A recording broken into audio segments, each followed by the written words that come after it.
Pangunahan ni Pangulong Ferdinand R. Marcos Jr. ang ceremonial payout ng cash gift para sa mga centenarian bukas, February 26. Inaasahang nasa 275,000 na mga senior citizens sa buong bansa ang makikinabang nito ngayong taon.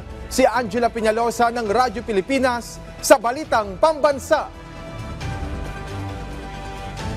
Alan, sisimulan na bukas ang pamamahagi ng nationwide cash gift para sa mga senior citizen sa ilalim ng Expanded Centenarian Law.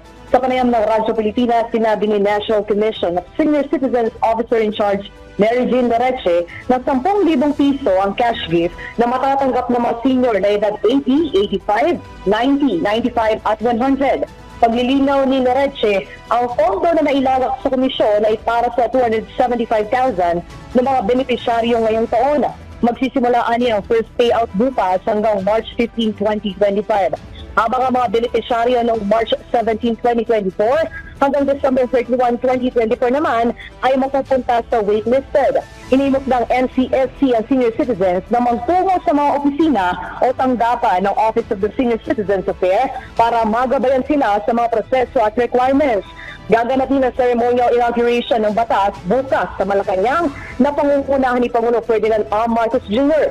Magkakaroon din dito ng mga serbisyo caravan para maramdaman ng ating mga lolo't lola ang mga serbisyo at programa ng pamahalaan. Yung ating pong pondo na naibigay at nailagak sa Commission for Senior Citizens or NCSC ay para po sa ating mga beneficiaries mula January 1, 2025 hanggang December 31, 2025. So ano po ang mangyayari doon sa March 17 of 2024 Yun nga hanggang po. December 31? Sila po ay considered na waitlisted. Yan ang tinig ni NCSC.